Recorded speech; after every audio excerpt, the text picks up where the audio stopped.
All right, guys. So this is the first episode of the FITT Podcast. My name's Andrew Canellis, one of your hosts for this podcast. I'm with. Dr. Saranj Kapoor, also go by SK by a lot of people. So, Oh, he added the doctor in. He added the doctor in. He got to add that in. Got to add that in. So if you guys are wondering kind of what FIT stands for, it's not FIT, like just FIT. FIT stands for frequency, intensity, time, and frequency, intensity. Help me out. Oh man. Frequency, intensity, time, and type. There we go. There we go. Brain fart. Brain fart. All right. So we kind of just came up with this podcast. Really, I kind of messaged him and I was like, you know what, man? Like he's really big on Instagram. He posts a lot of similar things, and I just caught my attention. I was like, why don't we start this? Why don't we start a podcast? To just talk about physical therapy, the realm, and overall health and wellness for not just the everyday person, but people who are powerlifters like myself, bodybuilders like yourself, people who are interested in becoming physical therapists, students, people in high school, anyone. And because there's not really anything else out there right now like this. There's people who give great exercises for diagnoses, but you don't really hear too much about their background and things that they experience in the everyday life as a physical therapist, as a personal trainer, and then how that kind of all correlates with our own experiences as athletes on our own. So it's kind of what we're doing here. So start off. Let me. Why did you want to become a physical therapist? When was the first inclination? When was the first time you heard about physical therapy? I guess growing up. yeah. Honestly, I think first time I ever heard of it was I was like probably 12 or 13, and I went to PT for my back because I don't know, they said I had slipped discs or some weird stuff going on in my back. At the time, I had no idea what any of it meant. They said just go to physical therapy. That's the first kind of memory that I have of PT. And then, I went into undergrad as a exercise science major, and so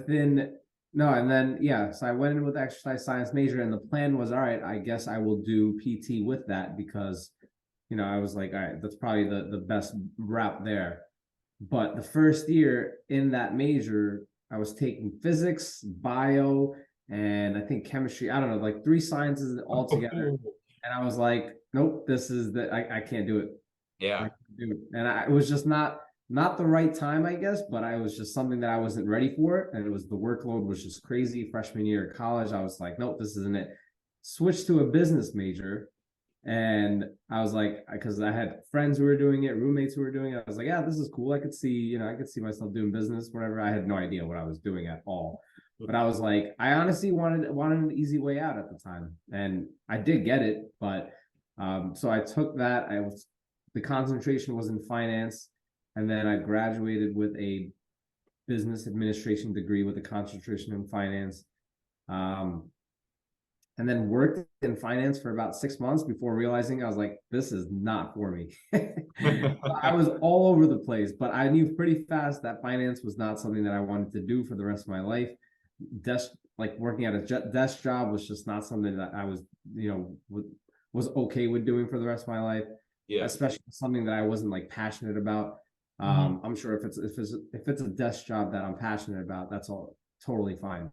Like nowadays, I sit a lot for my work, which is totally fine, but it's something that I'm passionate about. And then I was unemployed for like 6-7 months at the time, and then I hurt my shoulder.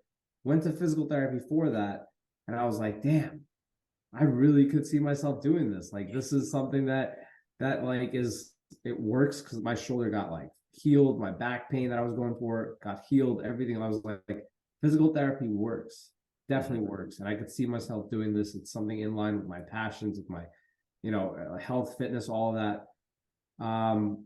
And then I was just like, I pulled the trigger, took the leap. And the guy that I was going to physical therapy for offered to let me volunteer for a few weeks as like an aide to get some hours and get some experience and see if I actually like it. And I did it, and I really did enjoy it. At least at the time, what I was doing, I enjoyed.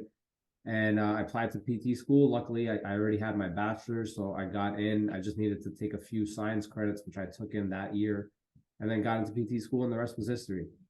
Yeah, man. I mean, your story is a lot more interesting than mine. I mean, I had no idea that you kind of like were an exercise science major and then switched over to the business world, and like that's what you wanted to do. I mean, obviously there was a little bit of, not 100% certain what you want to do, but that I mean, it kind of makes sense now because I know you do a very good job at promoting yourself on social media, bringing in clientele, and that's kind of what caught my eye in the first place. That's the whole, kind of what a business is, and promoting yourself and everything like that, advertising your needs and what you can offer to clientele. But I was like, it kind of makes sense now a little bit, honestly. Where'd you go to undergrad at? Where did you go to PT school at? Yeah, undergrad was in Buffalo, UB, and Stony Brook was PT school. Buffalo and Stony Brook. So the Buffalo, what is it? Buffalo Bills, not the football team. That's the football team. Then we have the Buffalo Bulls. The Buffalo Bulls, and Stony Brook. Stony Brook. I've only heard of Stony Brook because of March Madness. That's honestly the only thing I've ever heard of Stony Brook about. But now, what are you doing? Tell everyone what you're kind of currently doing now. With everything. Now I started my own business. It's been more than a year now. Primarily online. I do have an in-person kind of physical therapy side that I see people in the gym that I work out in for like rehab services, traditional kind of PT services, all one-on-one care, none of that electric stim, hot pack BS that they run of the mill is getting. But that is the in-person side, and then I have the online side, which takes up a large majority of my time, which is more like the rehab coaching, online coaching, pain or injury, and then also the training and fitness aspect that kind of comes later, but more so the rehab side. Yeah. I mean, and that's kind of that's how I first found you, really, honestly. I think that's now. Let me ask you this question. Did you always want to start your own business, or did you, when you went into PT eventually, were you like, I'm thinking of going and working at like the basic Athletico or an ATI or Concentra or inpatient, or were you like, I kind of want to go off the spectrum, start my own business, kind of do my own thing? No, I mean, in PT school, I definitely knew I wanted to do my own thing for sure. It was just a matter of when. And I was always that guy in PT school who was saying like fuck insurance, and we're allowed to curse on this, right? I mean, hey, fuck it, Anyways, but I was always the guy who was saying like fuck insurance, it's just not worth it. Like I see all these mills, of course there's a time and place for everything, post surgery you're fine, but like injuries that I see a lot with like bodybuilders, weightlifters, like if you're going to the run of the mill insurance based PT, you're not getting that quality of care that you really need. Kind of just went on a tangent on that, but yeah, I was always on the guy who was saying fuck insurance because I was just not about it. I was like, I'm gonna be always cash based. That's what I'm gonna do. But it was just a matter of when. I was always under the impression that it would happen 5 years after I have some experience after graduating and all that. But I quickly realized I'm like, I don't need 5 years of experience. What am I gonna do? Just keep doing the same thing that I've been doing for 5 years just to say that I have 5 years? That doesn't really make sense. It's just people pay for you getting them the result, not how much experience you have. So it doesn't really matter. And that's what kind of the business mentors and coaches that I worked with, they helped me realize like you don't need all this quote unquote experience. You just need to get into it and do what you can, and it will play out. Yeah. I mean, I definitely could not see myself. I mean, it's like the want to do that is with me, but I would say definitely, especially with everything going on with the economy and everything right now, and there's a lot of competition, that would be very hard for me to try for myself because I don't have a whole wealth of knowledge about, I didn't get a degree in business, so I don't have that whole wealth of knowledge like I you will do. say though, I will say one thing though. I don't use my business degree. Nothing that That I is, learned for my business degree has been applied to my actual business. yeah. Now, let me ask this. I took one class in PT school about business, and it was during COVID. And if my professors ever see this, I bless you, but it is what it is. I know more than half of my class was doing the same thing. It was taking a nap on Zoom with my laptop half closed during the business class that we had. Cause it was like, man, it was like 8 in the morning, and the professor was like just a weird dude, and it was just not worth my time because I did not want to open my own business. And I knew that in PT school. Did you ever have like a business class or anything like that in terms of the financial sides of opening a business and everything in school? Yeah, we did in our senior year. It was a cool class. I can't say that I apply any of the stuff that I learned from it because I can't remember any of the stuff. So I probably all gone. But it was cool to kind of see. It was interesting. But yeah, I mean, it's a completely different business model than your traditional kind of PT business, right? Like everyone's like, all right, you take all these insurances, you bill these insurances, then you get reimbursed with I'm like, I want to avoid all of that. Yeah. Like, come right to me. You don't need to go to a doctor. You don't need to do all this. Like, let's just see what's going on, from the start. So it's a completely different business model that I feel like, and again, this isn't a shot to like teachers and all, but like if the professors don't have experience with it, why would I take advice from them, right? Like how to start a business or how to start something in terms of like what I'm trying to do. If I'm trying to do something specific and something completely different or something like niche based, I'm going to go to the people who have already done that and learn from them. Exactly. And that's where all the education came after PT school, which business wise was way more valuable than any business class I've taken. Yeah, I mean, as far as my career path, my older sister, she's actually a physical therapist. Oh, nice. So she's 7 years older. So she originally wanted to be a pharmacist. And she took Orgo at U of I in Illinois and Champaign, and she was like, yeah, I don't want to do this anymore. So she switched to kinesiology major, and we were very close, and we still are. So just kind of seeing her and like going through that lull of failing a course, and she was a straight A student her entire life, and then falling in love with PT, it was kind of like, let me look into that a little bit more. I was not the average, like, I had PT or I was injured and I got treatment by a physical therapist. That wasn't really my, like I had physical therapists treat me for injuries in high school and whatnot, but I never really was like, oh, this is what I want to do. It was just like, oh, I got to go to this crap after practice. Like, this is not what I want to do right now. I want to go home and play video games, it's high school, so, but then senior year, I actually went to North Central College in Naperville. For people who are in Illinois, they know where that's at. Small school, small D3 school. I had the opportunity to play lower level Division I football offers, and I just didn't know what I wanted to do. I was very much close to my teachers in high school. I wanted to make sure I didn't lose that. So I went to a smaller school. They were on trimesters, 8 weeks. I was gone, transferred. Went to U of I in Champaign. Did play football there, but I also knew at that point that I wanted to probably around summer leading up to starting college. I wasn't sure what I wanted to do, and then it just clicked. Like, why don't I just try kinesiology? Why don't I just do it? See where it takes me. It's a pretty broad major, so you can do a lot of different things with that. And I was like, if I want to be a nurse, and I knew I wanted to be a healthcare professional. I was like, if I want to be a nurse, an OT, PT, PA, I can do that, go on different tracks and whatnot. And I kind of just fell in love with it, honestly.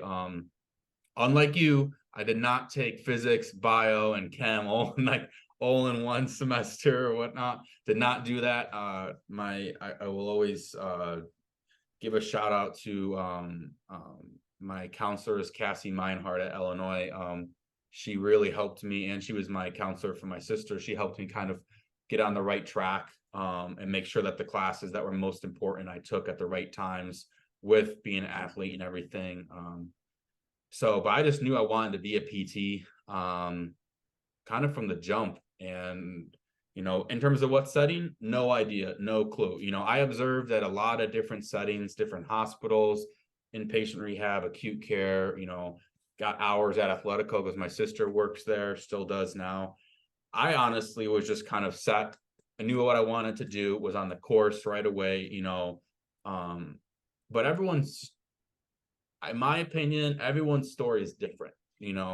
I'm sure you would agree with that. Your story is different than mine. The biggest thing that I tell people who come up to me who are interested in becoming a PT, or when they find out, they ask me questions and they're in college, they're like, well, I'm this major, can I still apply to become a PT? It's like, yeah, like you just need the prereqs. That's all you need.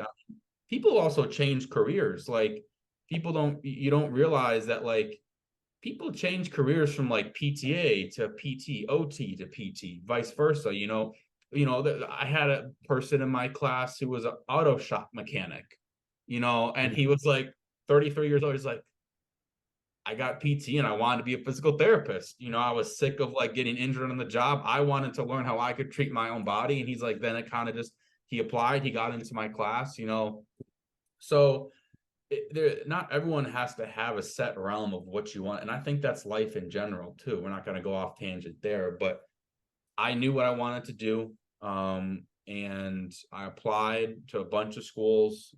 I went to Northern Illinois University in DeKalb. That's kind of in the cornfields. So both undergrad and PT school, I had to drive through cornfields, and the smell was pretty bad, not gonna lie.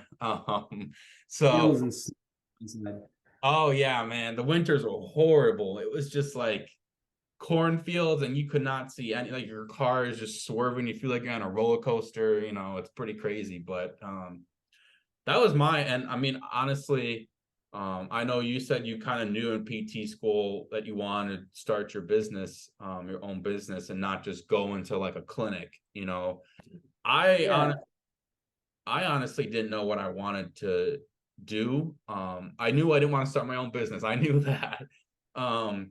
But I kind of just took it as like, I loved inpatient and acute care, but I didn't want to do that my entire life. That's really hard manual labor that people really don't realize how strenuous those physical therapists, occupational speech SLPs, they really work to help those patients in that setting. And I was like, I just don't know if that's something that I want to do full time every day, So I was like, well, why don't I go to Athletico?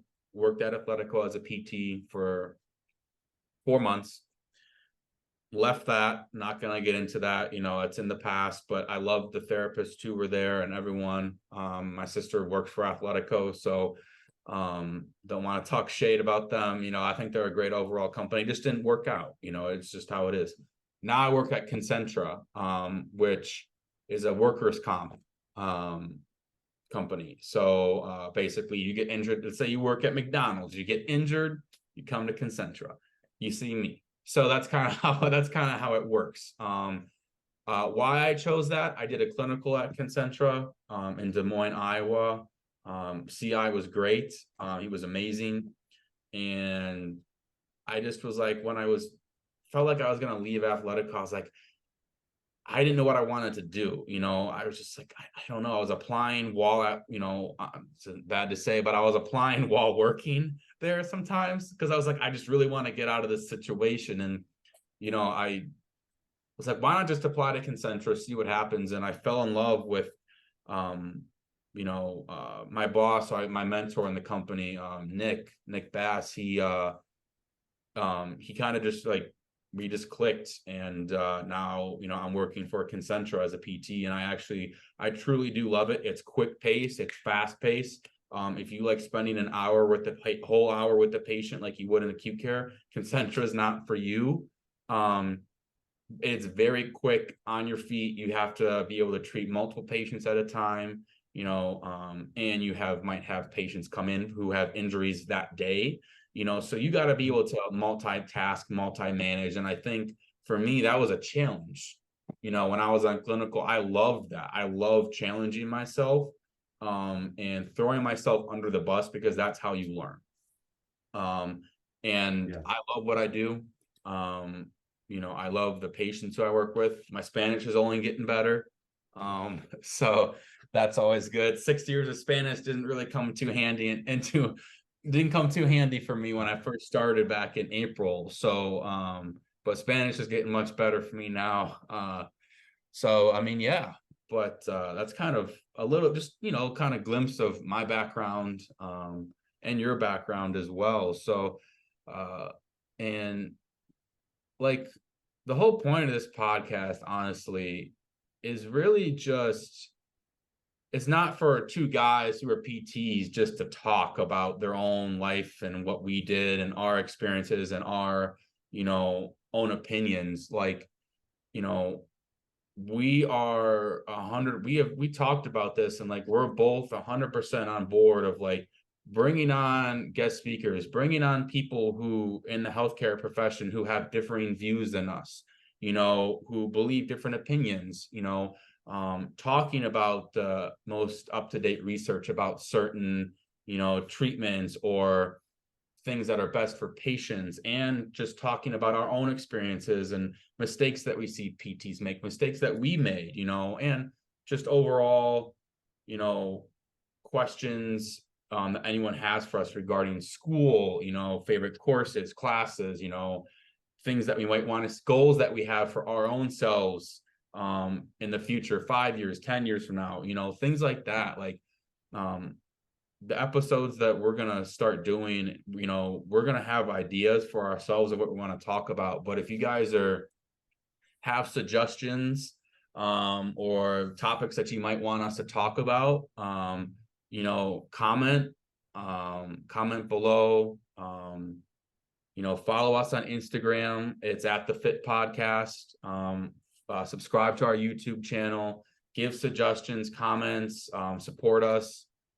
We're starting out small, you know, but we know the potential that this has. There's not really anything out there right now like this. And we just want to give everything that we know back to you guys. And we want you guys to teach us as well, too. If you guys have anything to teach us, that's why we're open to people who disagree with us and having guest speakers on and everything. So you got anything to add to that? Like debates go a long way, especially in the health and fitness world. Like there's sides to everything, right? There's like diet soda, there's regular soda, there's freaking carcinogens in this thing. This thing's healthy. Cucumbers are terrible for you. Oranges are not healthy. All this bullshit that again, there's sides to everything. So suggestions, and we're open to it all.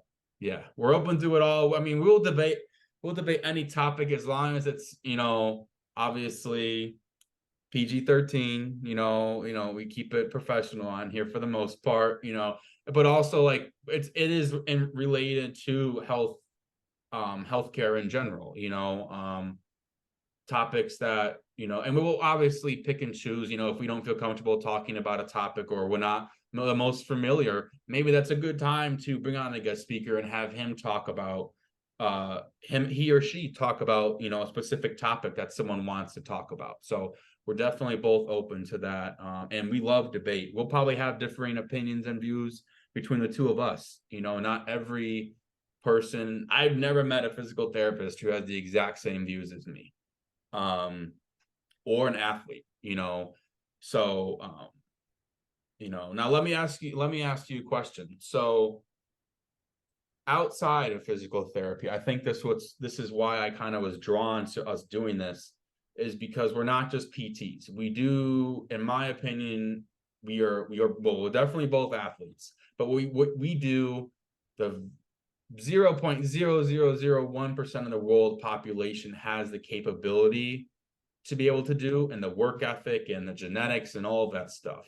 So you're a bodybuilder, so kind of tell the audience kind of, you know, what got you into that, what, like, you know, talk about your last competition, kind of just talk about what it means for you in terms of what bodybuilding means for you. Yeah. So I started working out at 16, like 15, 16 years old, and I just instantly fell in love with it.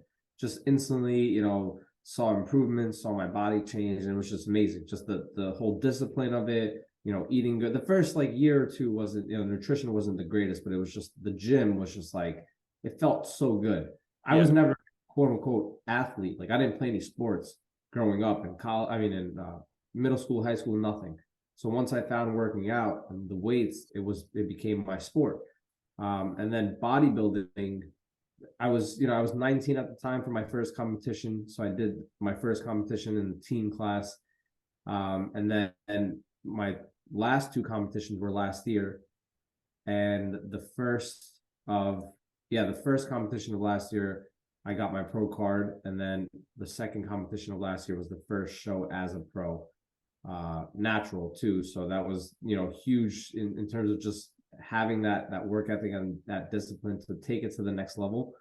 Yeah, it was a great journey, honestly. It was just, and day to day, just the lifestyle of it. I eat the same shit every day, usually, but and it's not something that I dread. I enjoy it. I enjoy what I eat: ground turkey and rice, protein Man. shake. It's something that just becomes so normal and Yeah. second nature. But that's the rundown. Who is, let me ask you this question. Did your family support your bodybuilding journey? And did they have some hesitations? Did they feel like, "Oh, you're putting too much time and effort into this? Like, why you're doing this?" Obviously working out is good, but once you start competing, sometimes family, friends, people might be like, "Why are you doing this?" Like, this is almost kind of like, I mean, it's kind of like, where are you going to go with this? Yeah. Did you ever witness any of that or experience that? No, luckily my family was pretty supportive, and they still are to this day. My mom was a little concerned if I was going to take steroids and like take it to that, of Yeah. course, any parent would be, but I never, took it to that level anyways, nor do I intend to or plan to. But no, they were pretty supportive, luckily, from the start, and it's more of like the modeling too, right? They see what you do and the work ethic and the discipline, and then they learn something from that too. Yeah, exactly. I think I'm always, I've had, when I've gone to meets and everything as a powerlifter, national, regional, local, and even just to observe, and watch people compete. I think the coolest thing is to like go watch friends and talk to their parents about it. Not parents who like are not friends who are like super, super close with, but friends who I know at the gym and like talk to their parents and to just like hear their opinion. And like it's really, I mean, for me, it's really cool to see family members support their son or daughter in the sport of powerlifting. And I mean, I've gone to bodybuilding shows too, bodybuilding as well, because it is a lot of work. It's a lot of dedication, and it's the reason why such a small percentage of the world population can do it is because it takes so much time, effort, physical health, emotional, mental stability, and just internal motivation and drive to push yourselves to limits that most people don't want to push themselves to, you know. Um, and I love it when when I see friends, family members, or just even random people, supporting one another in bodybuilding shows, powerlifting meets. Like, no matter where you are ranked, it doesn't matter. Like, that person is going through the same challenges as you are. They're competing at the same sport as you. I think that's a pretty cool thing for me, that I've Yeah. witnessed meets and shows as well too. Now, do you have a show Talk. coming up that you're planning on doing, or are you kind of just taking as a kind of like off season right now? No, it's off season, but no plans to compete until probably 2025. Just got too much other stuff right now. Yeah. Yeah, that's understandable. I mean, I understand it. But you did. How did your last meet go? How you placed first? You got first, right? No, no, the first one of last year I got first, which got me my pro card.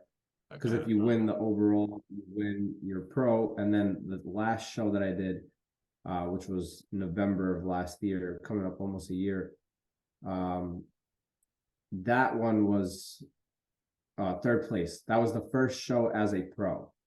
Gotcha. That pro card is big, man. That pro card is something big. Yeah, it was definitely like it was a big goal in my head. Mm-hmm. That I had going into the show. I was like, I really want to take it home. And yeah, it was great. Yeah. I mean, I know I have a lot of friends who are bodybuilders as well, and you know, them getting their pro card when they got it is just like, it's just like a big achievement, in that sport for them. So I mean, in terms of me with powerlifting, I started, man, my friends could tell you stories. I mean, when I was in high school, man, it'd be football season. We'd had a game that night. I'd be in the gym lifting prior to the game, like basketball game. I'd be in the gym lifting prior to the basketball game. I never loved football. I loved lifting. Probably didn't start until sophomore year. I played volleyball. I got hops. You guys out there, the audience can beg to differ, but I do have like a 33-inch vertical still to this day. I still do. I can still dunk a volleyball. But I was in volleyball, and then I switched over to track and field, gained like 20 pounds of muscle because we did an off-season powerlifting program. And I was like, crap, man, like this feels good, like just kind of like that feeling of feeling good. You're putting on muscle. And it was all muscle that I gained. And kind of just took off from there. And in terms of powerlifting, I really did not start powerlifting and probably until end of sophomore year in college, somewhere around that. And I just fell in love with it. My uncle, he's been powerlifting for 60 years. He's trained some of the world's strongest powerlifters, and he's coached a lot of the bodybuilders. He has his own gym in Madison, Wisconsin, but he coached me for a while. And, I competed at collegiate nationals, junior nationals. I got second in those meets. I went by myself. I had no one. It was like everyone else has got coaches and I'm by myself, like it was like, but I was determined, I was like, I'm gonna do this. I got this. I'm not worried about what anyone else is doing. I'm gonna focus on me. It's just like a normal day at the gym, so, but that's kind of how I started my career. And then now I've competed at nationals and I've gotten top 5. I don't post a lot.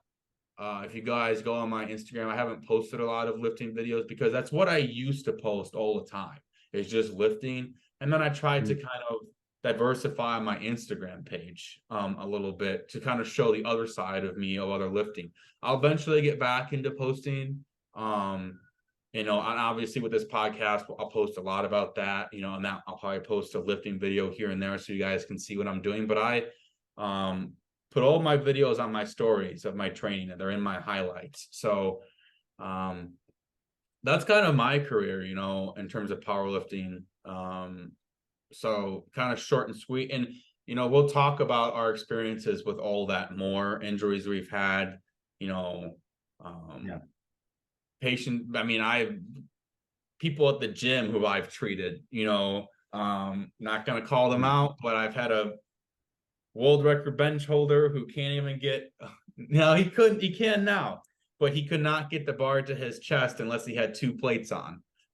So his mobility was pretty bad. And I've treated those types of athletes who I know who train at my gym, and just gave them, tips and hints. So, and exercises that they can do just on the side, nothing big, but, so that kind of gives you guys as an audience, and has kind of given us the chance to kind of talk about ourselves, where we went to school, kind of where we're at now in our PT careers, a little bit about bodybuilding, a little bit about powerlifting.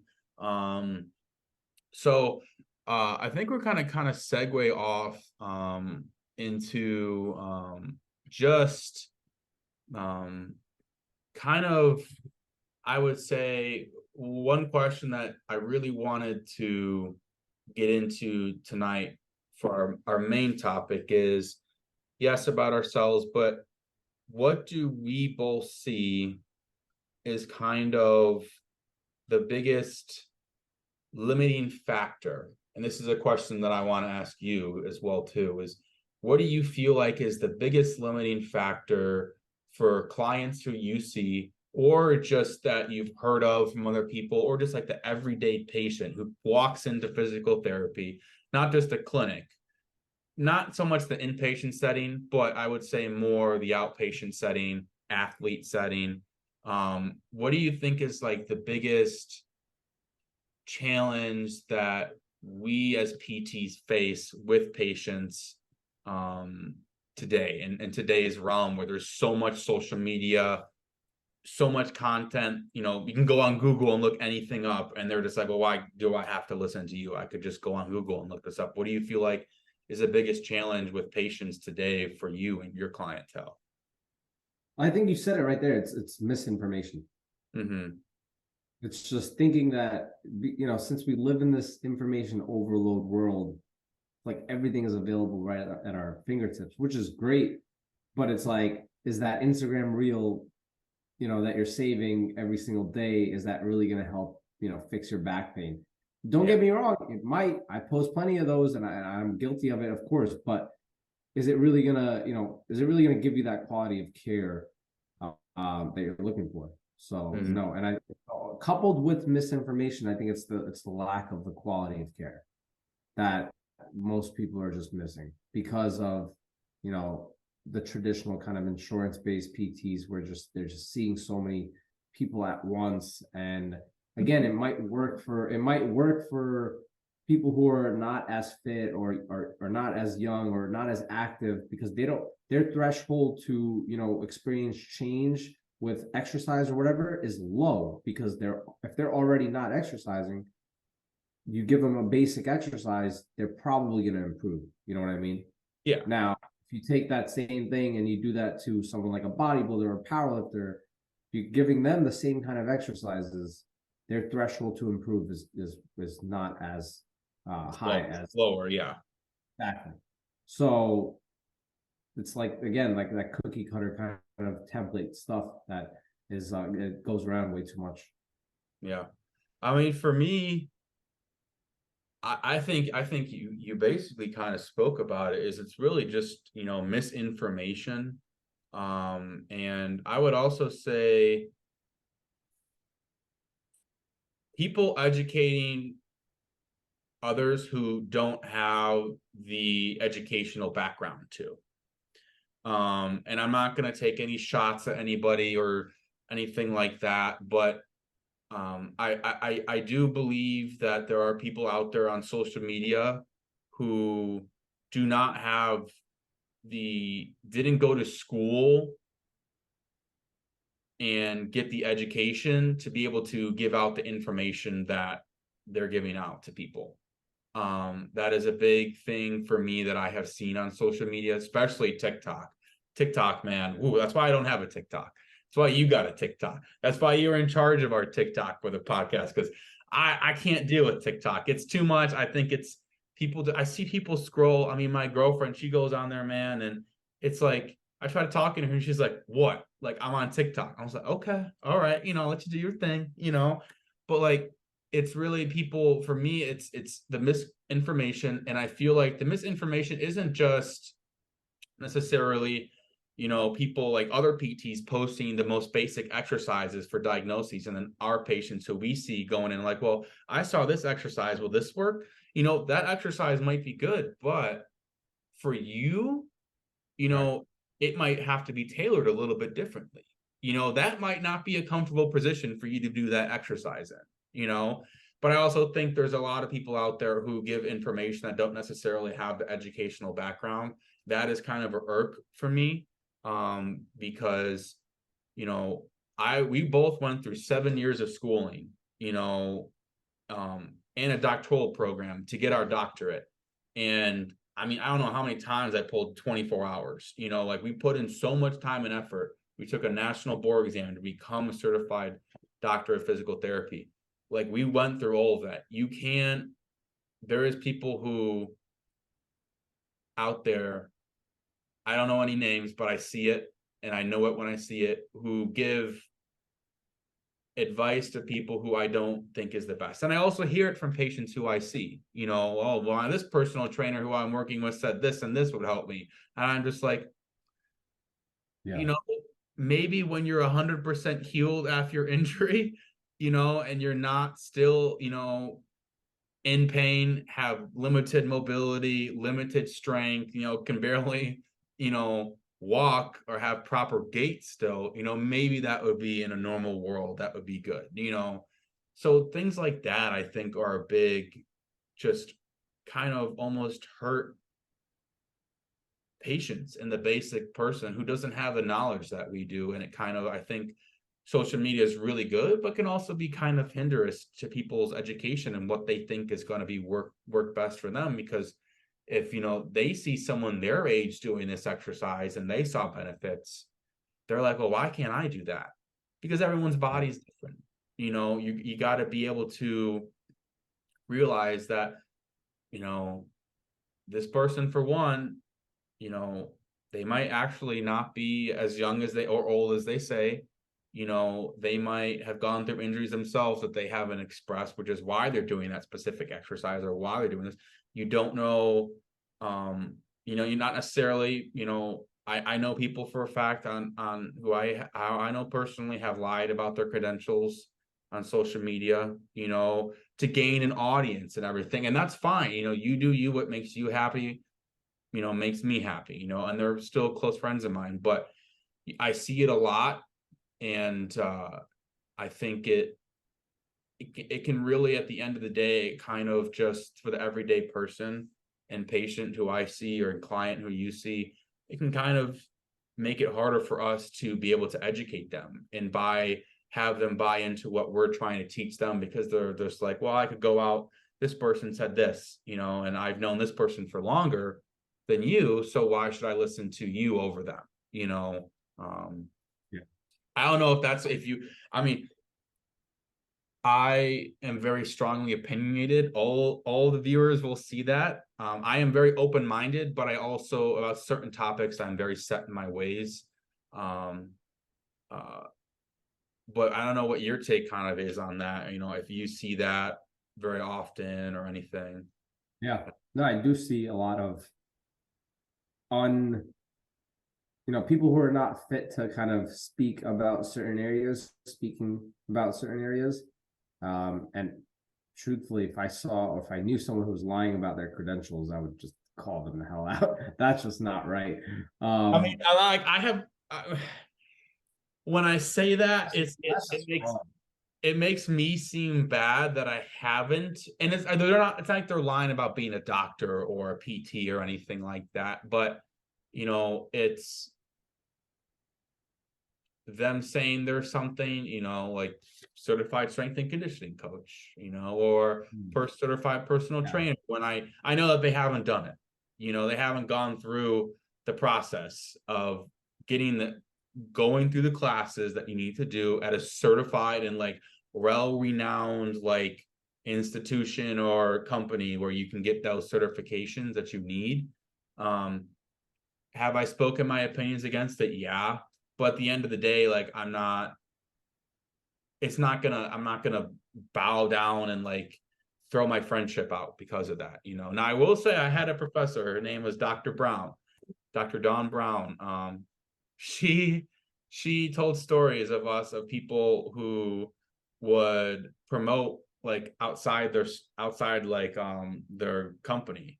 I was like, oh, certified PT, and she'd be like, you guys know that you guys can't promote physical therapy. You have to state personal trainer. You can't say PT. It needs to be personal trainer, not physical therapy, because that's what people are going to assume. And she has gotten companies like shut down because they promoted that they were physical therapists and stuff when they weren't. Yep.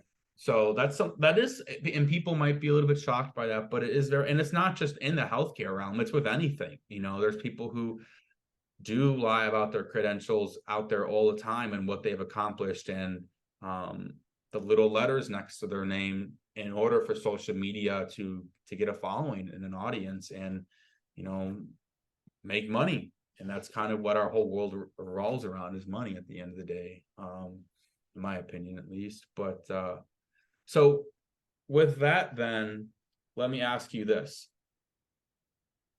how, if a patient came in and was like, oh, so this person said this and this, and they showed you a little clip, or they showed you messages between them, and this person, it could be a personal trainer or something like that, and it was the completely wrong thing. Like, it's like, it makes no sense why they're prescribing them these exercises.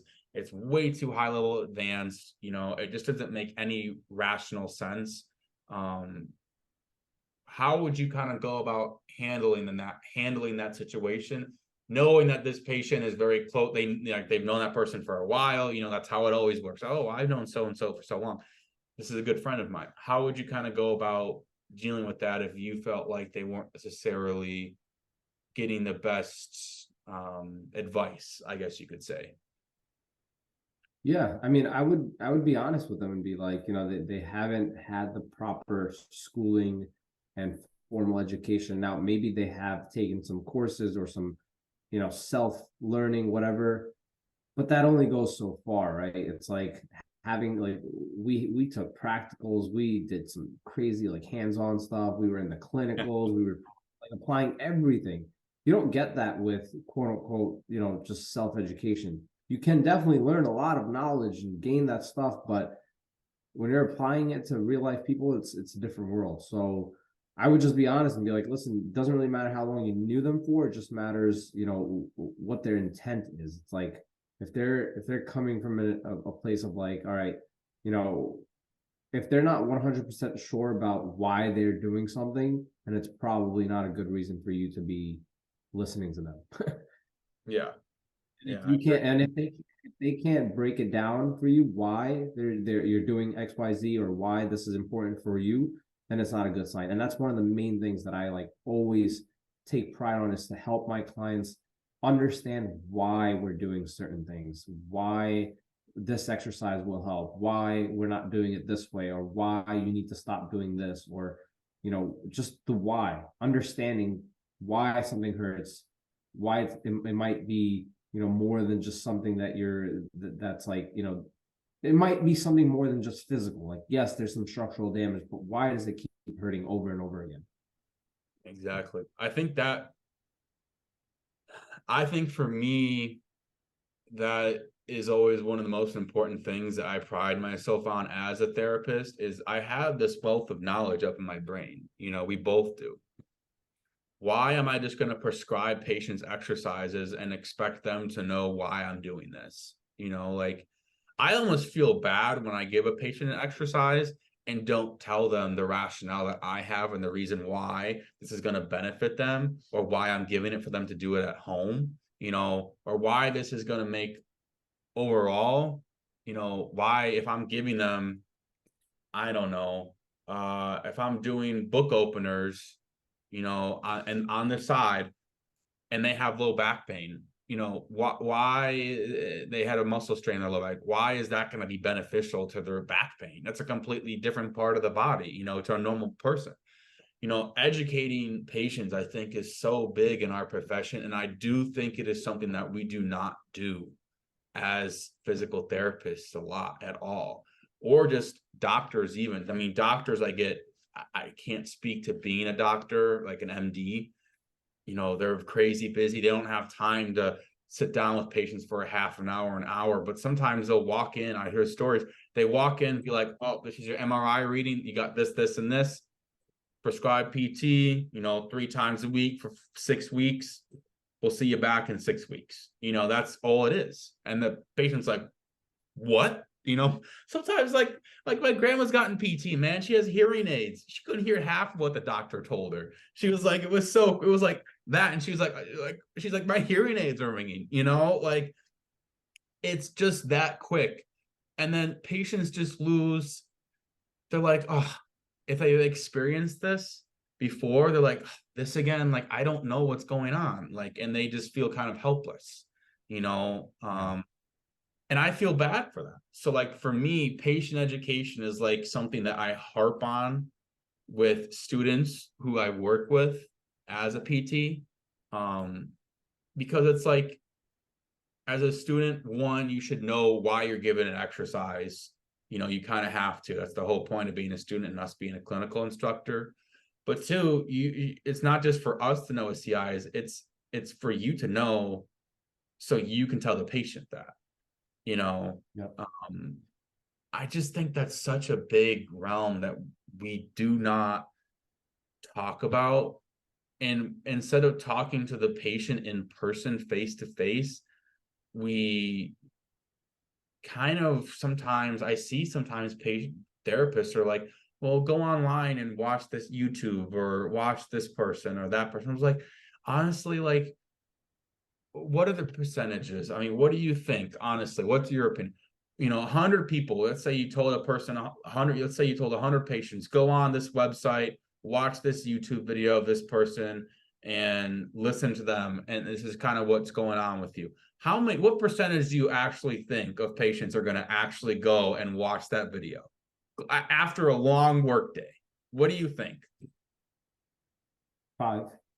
5%. Exactly. 5%. 5%. I would say if that 10, if it was on a lucky day, you know, like that's the thing that I don't think it just starts with PTs. I think it starts in school. You know, I think it starts in the PT schools themselves of we're taught so much to, I feel like we're taught so much to like be able to tell the professors what we're thinking and everything that it kind of drains us. Like we're just mentally drained from having to explain everything. So then when we go to the clinic, we're like, I'm out here, I'm out on my own. Like, I don't want to do that anymore. You know, like I don't have to explain anything to patients. Like I did that for 3 years every day of school. Like I'm sick and tired of that, you know, especially when you have clinicals, you know, you have to do that with your CIs. You know, I think, I don't know what, like, do you have, like, what is your opinion on that? Because that's something that I pride myself in, is educating my patients. It's like the biggest thing. 100%. It's make or break. It's not just expecting them to know why they're doing something or what they're doing. I think that education part is like crucial. It could make or break whether your patient gets better or not. Like it could really, you can give one patient, you know, all the exercises, no education, and the patient the same exact exercises, same exact diagnosis with the patient education, and I promise you that patient will always be better. Yeah, I'm writing something on a piece of paper here for the audience. My handwriting is pretty bad. Okay. Most people, everyone makes fun of how I write. So I'm going to hold my camera. This is how I write. Okay. It's a pretty weird way. I always say forget stages of motor learning. The first thing that you do as a baby is you grip the easiest way. And this felt the most stable way. So I was stubborn as a kid. I still am. I did not change it to this. This feels so much less stable than this. So my handwriting is not good, but it says buy into their care. Yeah. In my opinion, if you can educate a patient on why you're doing something and it clicks to them, they're like, oh, that makes sense. They're going to feel like you're taking your own time when you have other patients and helping them understand what's going on, why you're doing this exercise, and they're gonna like want to come back to therapy. They're gonna buy in more. They're gonna do the exercises at home. They're gonna want to try to, you know, do whatever they can to get healthier and not just kind of do the exercises here and there, come to therapy, don't do anything else outside of it, you know. And it builds the patient rapport. You talk to patients more, you know. I think that's another big thing that we as PTs really do a pretty from what I've seen, we do a pretty poor job of having professors teach us how to establish interpersonal relationships with our patients. I don't know if now I know how I work, and the patients and the clientele in the setting that I work in is obviously different than you. But let me ask you, have you ever had experiences where someone messages you and they're like, I'm interested in therapy, or I'm interested in, I need help, blah, blah, blah, blah, blah. Have you ever had a scenario, not naming names, but like a scenario where basically like their first interaction was kind of weird, and you kind of you realize like, okay, like I really got to give a little bit more effort into establishing a personal connection with this person, because I'm not sure if they're 100% buying in to what I'm saying and doing. So I got to, educate them. Have you had experienced that yet? Or have you? Yeah, definitely. I have had a lot of those cases where, people weren't fully bought into exactly, what I do or if I can help. That's just part of it. Yeah. And not everyone's going to be fully understanding of, can physical therapy help me, or, can this different way help me? Yeah, definitely part of the process. It's just still building the rapport and, helping them understand the best way that, I could possibly help them. Because again, I might not be able to. Not everyone's a good fit, of course. But yeah, it's just about still, working through it and talking through it as best as you can. Yeah. Now, let me ask you this. Did your school, when you were in PT school, did your PT school kind of harp on patient education and educating the patient all the time? Or is it more of a topic that was like, all right, this is like the beginning thing. You talk to the patient, you ask them how they're doing, but you don't kind of, you go through the subjective, the objective, and all that stuff. But like, talking about the plan of care with the patient, did your school kind of hype on that or harp on that? Or is it kind of just like, they kind of almost expected you to kind of know to do that? And that was to know that's an important thing. My school was definitely good about that, about helping them understand, the prognosis, like, the plan of action moving forward. Because if you can map out the plan and then talk them through it, they're bought into it, right? They understand why they're doing it. And it goes back to the patient education part. So luckily my school was very good with that. And that's why I think I take a big stand with that. And I mean, I think my school did a good job of that. They did harp on that. All my professors really did. But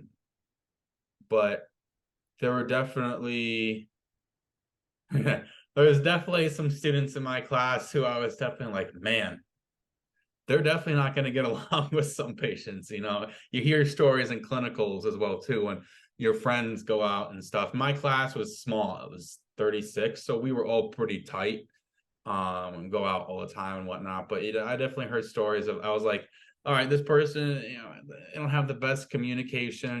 They might struggle a little bit. But it was always interesting. It was always interesting in practicals to be the patient and see how other fellow students interacted, and how they ask questions. And that's kind of, I mean, I still use how people word questions, and fellow students of mine and friends of mine, how they worded questions in practicals to how I ask patients questions now, so like the open-ended, closed-ended question thing is always was always harped on, of like trying to make sure that you don't ask. So wait, let me ask this. So for our viewers, they might be wondering what an open-ended and a closed-ended question is. Like, you want to kind of explain what that is? Because I know sometimes you can kind of get a little bit like PT terminology here, and they might be a little bit lost. So like, what's the difference between an open-ended and a closed-ended question for our viewers? Yeah, so a closed-ended is just going to be, can you answer it with yes or no, right? Like, it's like, did you eat breakfast today? Yes or no? Yeah. Closed-ended question. Open-ended leaves a little bit more room for an answer, like, in terms of, how did your pain, in terms of like the subjective data is like asking, how does this injury affect your day-to-day life? Mm-hmm. And for those as well too, you got to forgive us. All right. So when we talk, you got to forgive us. He just said subjective. So people are like, what the fuck does subjective mean? You got to forgive us. We're both PTs. It's how it happens. We talk medical terminology here. We'll try to break it down for you guys. This is our first episode, so we'll get better at it. But subjective, just so you guys know, is really just like the patient's overall history, their pain level right now, your irritability, how quick can you flare up, how quick does it calm down, things like that, what you can do that aggravates the pain, what makes the pain worse, what makes the pain better, things like that. That's kind of a subjective history. So but yeah, I mean, I think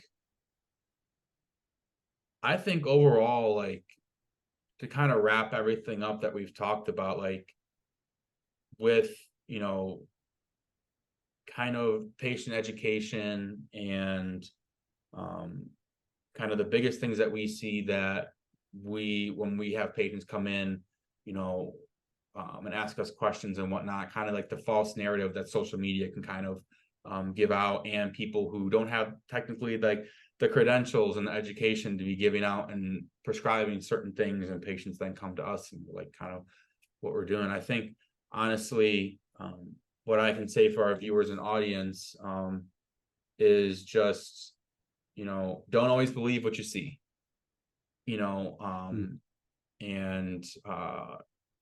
do more research, look up research articles. It's easy. Go on Google Scholar, look things up, be more involved in your own plan of care.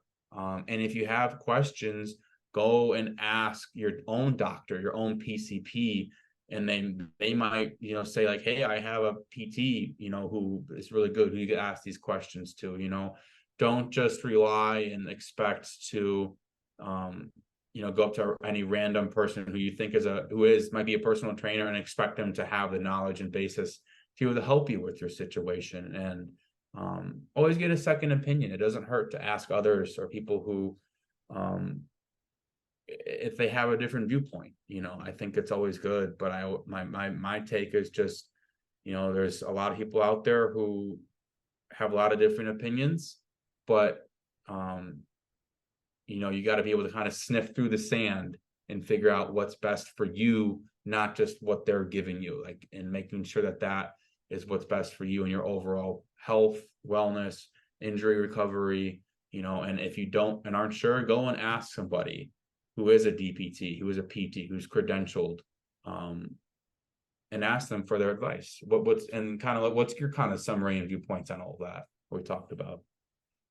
I would definitely say ask for a second opinion no matter what, especially in the pain and injury world. There's plenty of good resources out there, and you don't have to go to your MD first. You can go to your PT first now with the direct access law. Granted your state allows it, but go for it. Like, just don't feel like you need to go through a whole bunch of hurdles first to get that care that you're looking for, because you can get it right away in today's world. It's literally at the tip of your fingertips, just waiting. But it's just about doing the proper research and finding that care, because it's out there. And I also say, ask your PT questions. If you see a PT, ask your doctor questions, and if you don't get an answer from that doctor or PT, do your own research, like I said before. So, all right, guys, we're going to wrap it up. All right. So don't forget, if you have any suggestions for episodes or topics you want us to talk about, comment below. Follow us on Instagram at the FITT Podcast. Subscribe to our channel. Like I said, we're kind of really doing this for not ourselves, but for you guys, the audience, and just the everyday person, athlete, powerlifter, bodybuilder, whatever it is. Our audience is broad, and we want to try to give our knowledge and wealth and experiences out to you guys. So, like I said, subscribe below, follow us, follow on our IG page, comment below any suggestions that you want. But other than that, man, good first episode. Look forward to doing it again. And other than that, Everyone have a good All right.